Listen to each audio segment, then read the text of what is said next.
बिस्मिल्लाहिर्रहमानिर्रहीम। अस्सलाम वालेकुम। मैं हूं इम्तियाज़ अहमद और आप देख रहे हैं सिस्टेक्स। आज के सिस्टेक्स में मैं कंप्यूटर साइंस 10th क्लास का चैप्टर नंबर 1 एल्गोरिदम को डिस्कस करूंगा। इस वीडियो को देखने के बाद मैं एक्सपेक्ट करूंगा कि आप एल्गोरिदम को एक्सप्लेन कर सकेंगे, एल्गोरिदम का रोल बता सकेंगे कि प्रॉब्लम सॉल्विंग में एल्गोरिदम का रोल क्या है, और उसके बाद आप मेजर कर सकें एफिशिएंसी ऑफ एल्गोरिदम। 3 हमारे आज टारगेट्स हैं। एल्गोरिदम क्या है इसको समझ जाना, और दूसरा role of algorithm in problem solving, और तीसरा measuring efficiency of an algorithm. Let's begin guys. Algorithm के बारे में आपके जहन में क्वेश्चन होगा कि ये है क्या भला, इसका रोल क्या है, और फिर हम इसकी एफिशिएंसी कैसे मेजर करेंगे। ये तमाम सवालों के जवाब देने के लिए मैं आपको छोटा सा डेमो दिखाऊंगा, लेकिन ज़रा देखते ये हैं कि इस डेमो की नौइयत क्या है, सिनेरियो क्या है। तो प्रॉब्लम हमारा ये है कि हमें एक बहुत बड़ी फाइल मिली है, उस फाइल में हमने कोई टेक्स्ट फाइंड आउट करनी है, और उस टेक्स्ट में से जो रिज़ल्ट आता है उसको एक न्यू फाइल में स्टोर करना है। ये हमारा प्रॉब्लम है। रीड करें फाइल को, उसमें टेक्स्ट फाइंड आउट करें और उस रिज़ल्ट पे एक न्यू फाइल क्रिएट करें। तो एनालिसिस के पॉइंट ऑफ व्यू से हम मज़ीद डिटेल में तो नहीं जाएंगे, सिर्फ एक क्वेश्चन का आंसर हमें चाहिए, क्या ये प्रॉब्लम कंप्यूटर बेस्ड है? तो जनाब यस, ये कंप्यूटर बेस्ड प्रॉब्लम है, इसका सोल्यूशन पॉसिबल है। तो फिर हमें एनालिसिस के बाद कुछ सोल्यूशंस आते हैं, तो उनको हम एक से ज़्यादा सॉल्यूशंस को हम कैंडिडेट सॉल्यूशन कहते हैं। तो हमारे पास जो हमने एल्गोरिदम बनाना है उसके मुताबिक 2 रिजल्ट्स आने चाहिए। पहला एल्गोरिदम हमारा ये है कि रीड द फुल फाइल, और फिर उसके बाद सर्च करें टेक्स्ट को और डिजायर्ड रिजल्ट किसी और फाइल में स्टोर करें। दूसरा एल्गोरिदम ये है कि डायरेक्टली फाइंड आउट करो डिजायर्ड टेक्स्ट को, और जो रिजल्ट आता है उसे एक न्यू फाइल में स्टोर कर दो। तो फिर उसके बाद आ जाती है एफिशिएंसी। बेस्ट सॉल्यूशन कौन सा है, जरा वीडियो देखें और उसके बाद हम इस चीज को डिसाइड करेंगे कि which one is the best solution. तो हम इतना कह सकते हैं कि best solution is the solution which produces number 1 correct results but with a lot of efficiency. तो एक्चुअल लेक्चर स्टार्ट करने से पहले एक छोटा सा डेमो देखते हैं। इस डेमो का मकसद ये है कि हमें एल्गोरिदम की समझ आ जाए, दूसरी बात ये समझ आए कि एल्गोरिदम का रोल क्या होता है प्रॉब्लम को सॉल्व करने में, और तीसरी चीज़ ये है कि हम बेस्ट सॉल्यूशन कैसे फाइंड आउट करेंगे ताकि हमारा सिस्टम बेस्ट परफॉर्मेंस दे। इस मकसद के लिए मैंने एक छोटी सी फ़ाइल बनाई है, तकरीबन 19-20 लाख लाइनें हैं इसमें, और देखें ज़रा, फ़ाइल का नाम है test.txt। तो इसमें 18,97,459 लाइन्स हैं। ठीक है, तो चलते हैं, हम अपना एल्गोरिदम अप्लाई करते हैं। एल्गोरिदम हमने ये बनाया था नंबर 1 कि सबसे पहले हम फाइल रीड करेंगे, साथ ही मैं एफिशिएंसी देखता हूँ। फाइल रीड करें, फाइल का नाम है test.txt, और दूसरा काम ये करें कि उसके अंदर सर्च करें किसी ख़ास स्पेसिफिक वर्ड को, मिसाल के तौर पे मैं मैंगो सर्च करता हूँ, और तीसरा काम ये करें कि उस रिज़ल्ट को एक और फाइल में सेव कर दें।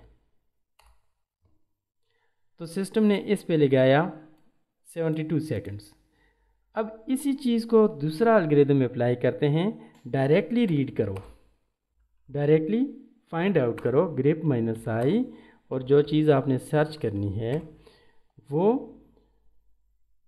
किस चीज़ में, test.txt में, और फिर उसको स्टोर कर दो रिज़ल्ट को एक और फाइल में, test2.txt, test3.txt। ठीक जी, ये देखें जी, ये हमारे पहले एल्गोरिदम का रिज़ल्ट है, एफिशिएंट नहीं है, जबकि ये हमारे दूसरे एल्गोरिदम का रिज़ल्ट है जो बहुत एफिशिएंट है। ये यहाँ पे ज़रा रियल टाइम देखें, 445 मिली सेकंड्स हैं, और इसमें यूज़र का टाइम देखें, सारे टाइम्स देखें, तो कौन सा एफिशिएंट नज़र आता है आपको? ये वाला एल्गोरिदम जिसमें हमने 2 काम किए, पहले फ़ाइल रीड की, फिर उसमें सर्च की, और तीसरे काम में उसको स्टोर किया। दूसरा एल्गोरिदम हमारा ये था कि फ़ाइल को पहले डायरेक्टली सर्च आउट करो स्पेसिफिक वर्ड के लिए और फिर उसको स्टोर कर दो किसी और फाइल में। तो आपने देखा कि दोनों एल्गोरिदम का कितना डिफरेंस है। तो कौन सा एफिशिएंट है जनाब? दूसरे वाला एल्गोरिदम हमारा ज़्यादा एफिशिएंट है, हालांकि रिज़ल्ट दोनों सेम प्रोड्यूस करते हैं। test2.txt and test3.txt are exactly same. अगर आप इनको ओपन करें तो आप एग्जैक्टली सेम रिज़ल्ट पाएंगे। खैर वो हमारा टॉपिक है नहीं, हमारा टॉपिक तो एफिशिएंसी वगैरह देखना था, एल्गोरिदम देखना था, सो वो हमारा काम हो गया। चलें अपना लेक्चर आगे बढ़ाते हैं।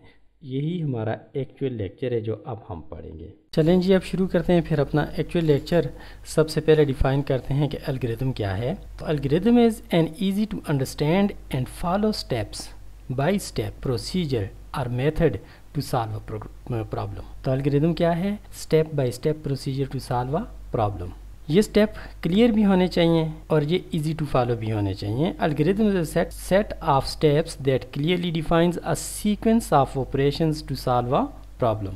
तो क्या रोल होता है एल्गोरिथम का किसी प्रॉब्लम के सॉल्व करने में? तो formulating an algorithm is the first step. पहला स्टेप ही ये है जो आप किसी भी काम को सॉल्व करने के लिए करते हैं। तो सबसे पहले आप क्या लिखते हैं? एल्गोरिथम लिखते हैं। फिर उसके बाद कंप्यूटर प्रोग्राम लिखते हैं।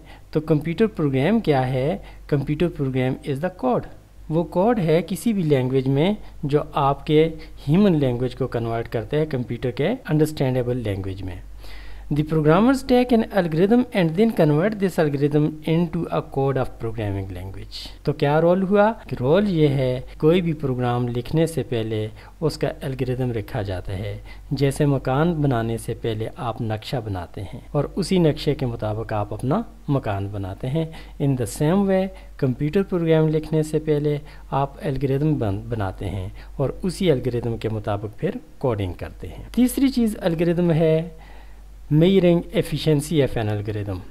तो एफिशिएंसी का मतलब ये है कि कितने जल्दी कितने कम रिसोर्सेज के साथ कोई एल्गोरिथम एक्यूरेट रिजल्ट प्रोड्यूस करता है। तो efficiency of N algorithm is relationship between the algorithm and the amount of computational resources। तो what are the computational resources? RAM, CPU, total time जो लेगा, फिर storage पे स्पेस और इनपुट आउटपुट।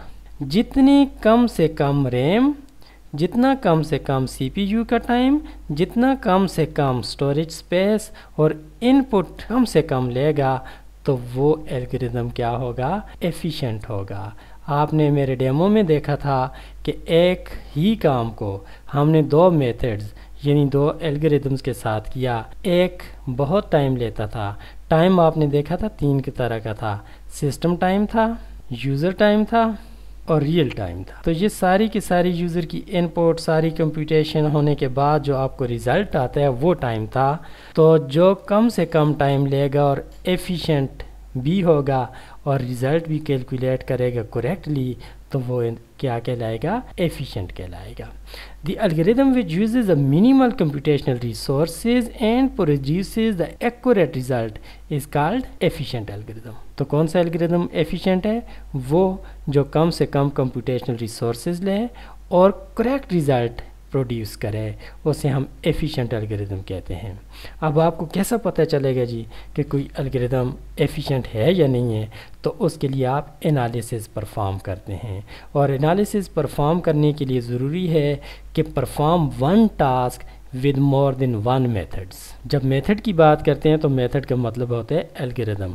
तो हमने ये कहा कि एनालाइज जब हम करेंगे तो हम एक ही टास्क को दो एल्गोरिथम से परफॉर्म करेंगे और फिर उनके रिज़ल्ट्स को कंपेयर करेंगे तो हम जान लेंगे कि कौन सा एल्गोरिथम एफिशिएंट है। Analysing the algorithm efficiency means the comparison of efficiency of different algorithms यानी methods to solve the same problem। एक ही प्रॉब्लम को दो एल्गोरिथम्स के साथ सॉल्व करें और फिर उनकी एफिशिएंसी कंपेयर करें तो आपने एनालिसिस परफॉर्म कर ली और आप बेहतर नतीजे पर पहुंचेंगे कि कौन सा एल्गोरिथम अप्लाई करने के बाद हमें कोई काम करना चाहिए। एक एग्जांपल लेते हैं।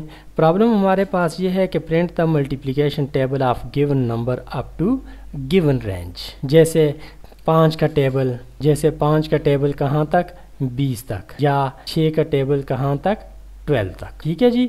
तो ये आपकी देखते हैं ये क्या चीज़ें हैं। तो सबसे पहले प्लान करते हैं, जो हमें तरीका बताया गया है उसके मुताबिक है। सबसे पहले प्लान करना, input the number whose table is required, this one, और इसको हम कहते हैं n। आप कोई भी नाम दे दें। ठीक है जी। दूसरा, रेंज कहाँ तक, मिसाल के तौर पे मैंने कहा था 5 का टेबल कहाँ तक, 20 तक, तो ये हमारे पास r आ गया, रेंज आ गया। तीसरा, आउटपुट हमें पता है कि ये होनी चाहिए 5 multiply by 1 is equal to 5, 5 multiply by 2 is equal to 10 and so on, हत्ता कि 5 multiply by 20 is equal to 100। तो ये हमारे पास मैक्सिमम रेंज आएगी 20 तक। ठीक है जी। इसी तरह 6 का टेबल जब हम कहते हैं कि प्रिंट करो 12 तक, तो इसका मतलब ये होगा कि 6 multiply by 1 is equal to 6। ये हमारे पास n है, ये रेंज है और ये प्रोडक्ट है। ठीक है जी। इसी तरह 6 मल्टीप्लाई बाई 2 मल्टीप्लाई बाई 3 हत्ता कि 6 multiply by 12 is equal to 72, क्योंकि हमारी रेंज जो है अभी हमने कहा था कि ये 12 है। ठीक है। तो ये हमारी आउटपुट है। प्रोसेसिंग क्या है, इनिशियलाइज वेरिएबल 1 to 1। क्यों जनाब, ज़रा देखें, यहाँ पे आपने देखा कि 5 multiply by 1 multiply by 1, 5 multiply by 2, 5 multiply by 3, 5 multiply by 4, हत्ता कि 5 मल्टीप्लाई बाई 20। आप देखें, अगर इसमें हम 1 ऐड करें तो 2 मिलता है, इसमें 1 ऐड करें तो 3 मिलता है, इसमें 1 ऐड करें तो 4 मिलता है एंड सो ऑन। ठीक है जी। तो ज़रा देखें, इनिशियलाइज वेरिएबल हमने 1 किया, 1 से आगे मल्टीप्लाई भी किया, प्रिंट इट्स प्रोडक्ट, तो प्रोडक्ट भी हमने प्रिंट किया 5 multiply by 1 is equal to 5। Increment the variable by 1, ये देख रहे हैं 1 + 1 हम उसको के जो हमने कांस्टेंट लिया था उसको एक इंक्रीज़ कर रहे हैं till the time it is not equal to the range. उस वक्त तक इस काम को करते रहें जब तक ये आपकी रेंज यानी या तो 20 या 12 के इक्वल नहीं हो जाता। और क्या करते रहें, टेबल प्रिंट करते रहें, टेबल प्रिंट करते रहें। सिंपल सा काम था हमारा जी। प्लान हमने क्या किया कि 2 नंबर इनपुट करो और उनकी आउटपुट किस सूरत में दो, प्रोडक्ट की सूरत में 2 नंबरों के।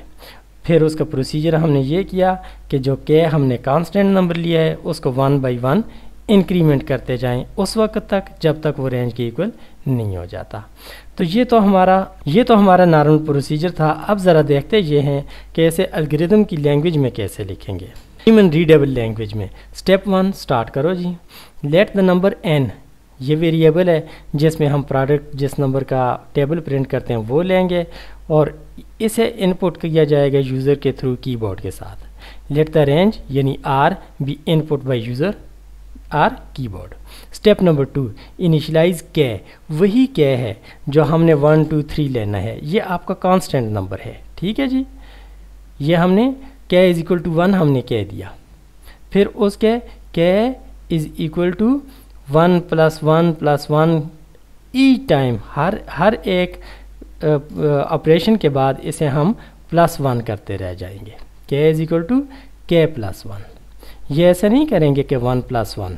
के मिसाल के तौर पे इब्तदा में 1 है तो अब के की वैल्यू 1 है तो अब ये 1 + 1 यानी के + 1 आता जाएगा। ठीक है जी। ये देखें के इज़ इक्वल टू के + 1। मिसाल के तौर पे एक टाइम पे वैल्यू थी के की कितनी, 5। ठीक है। तो अब हम के की बजाय 5 पे लिख सकते हैं, +1 इज़ इक्वल टू 6 हो जाएगा। और स्टेप नंबर 6 पे हमने जाके चेक करना है क्या के हमारे पास लेस देन और इक्वल है रेंज के, यानी 10 के या 20 के या जो भी हमने नंबर दिया है रेंज का। अगर इक्वल है तो इसको स्टॉप कर दो। लेस है तो इसको कंटिन्यू करते जाओ। If k is less than or equal to r then go to step number 3। Step number 3 ये देखें, p is equal to n multiply by k। अगर ये हो गया है उसके बराबर तो स्टेप नंबर 7 पे जाओ। स्टेप नंबर 7 क्या है, प्रोग्राम से एग्ज़िट करना है। इंशाल्लाह बहुत जल्द मिलूँगा नेक्स्ट लेक्चर के साथ। अगर आपको कोई क्वेश्चन है तो कमेंट सेक्शन में आप अपना क्वेश्चन लिख सकते हैं, और लेक्चर डाउनलोड करने हैं तो लिंक को क्लिक करके लेक्चर को डाउनलोड भी कर लीजिए। अल्लाह हाफिज़।